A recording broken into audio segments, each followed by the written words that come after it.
Hey, it's Tim Fresno Edge. Still with Steve Sponia and Kim Terrapelli. We've been talking about the different sports and matching your training with your nutrition to get maximal performance. And I think we got to tackle the big ugly of sports and having done this, right? I spent 3 years in the Dodger organization. I'll tell you, it was hard being a trainer to get proper nutrition. Just because of the schedule you keep in professional baseball is just kicking off, right? We just opened up.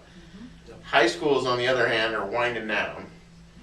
But I think baseball is unique in the sheer number of games you play and how packed in they are. So let's go with high school first, right? They're kind of heading into championship season. Where are the high school baseball players at training wise?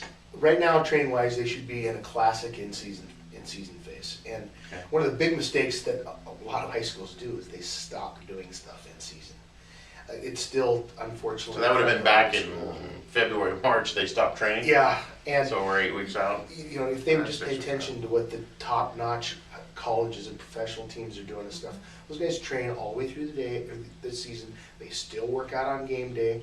If they're a starting pitcher, they don't. But those guys are on a different rotation. They do a flush the next day. They do it. They do an easy workout the day after that. They do. There's a whole little sequence that they do. If they're a relief pitcher, they're on a different rotation. But in general, those guys are in a classic in-season program, hitting all the major muscle groups about twice a week, moderate lifting intensity. But the idea behind that is to keep the muscles firing good, maintain the relationship between the nervous system and the muscle. So when it's asked upon to perform, it does. And you maintain your musculature better that way, you maintain your power better that way. And even by lightening up some of the loads and moving things faster and so on, we find that you actually increase your power production a little bit better. Nice. Because if they lift it pretty hard in the off season, those lighter loads, after a few weeks of working with those lighter loads, you actually find that you probably be swinging the bat a little bit faster and so on. But plus, there's still tons of practice. I mean, they're swinging the bat, numerous times a day and so on. But the classic in-season program would be for a position player between 2 and 3 days a week. Some guys even like it as much as 4. I've had position players that I've worked with in the past that have played at a really high level that like 4 days a week because it makes them feel good. They're not walking out of the gym completely drained. They're in there. They warm up. They break a good sweat. They work their nervous system. They feel good when they walk out. They're like, damn, I'm glad I worked out. I'm going to practice. Feel good. Because baseball is a game of confidence, and I know a lot of those guys, they want to go to practice. They have important practice. They want to go to practice. They're not dead from it. They want to go, and when they get up to bat, they're going to be confident. This is the best that I have felt today, right now. Right. And that's the feedback. The unfortunate thing is a lot of the high schoolers and the coach said, "To save yourself for the Right. Well, if you're an outfielder, you're going to get 5 at bats at most probably, and you're probably going to get 3 plays on a ball. You can still go full speed on those 3 plays, just because you worked out. But the big mistake, if you haven't been doing it, starting it, you'll probably be a little bit sore. But if you've been doing it on a regular basis, you're not going to be sore at all. Right. You're just maintaining that strength instead of seeing it. You start at the beginning of the season this strong, and then your strength just drop. Come championship time, nothing left. And that's why every big league team, every Major League Baseball team now has strength and conditioning programs from the Major League level all the way down to the minor league level. Yeah, it's pushed all the way down. And this is the first year, I think, that every single team has it at every level. And come a long ways. Yeah. In 1989, we were arguing about should baseball players lift because they want them getting muscle bound and not being able to throw in spring. Okay, so high school. Let's stay with high school. Sure. Nutrition-wise, they're playing, practicing every day, and baseball coaches also are known for liking practice. Right. Long practice. Yeah, baseball practices aren't usually a short, sweet get out there because of the batting practice and infield. Right.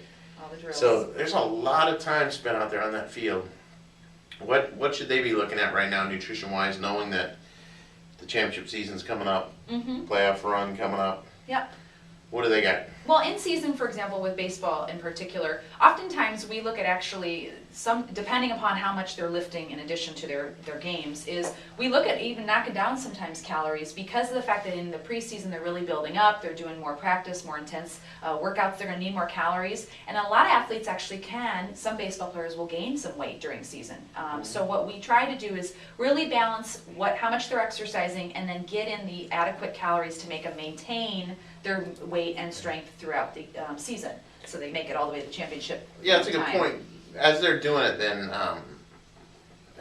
the scale has become a taboo thing to people. But the scale's really your friend during the season. Yeah, right? primarily, really I look more at body fat changes is probably the most important. Obviously, we need to know their weight for that, but body fat does really play a role, and we want to make sure that they're staying lean throughout the season and not just gaining body fat.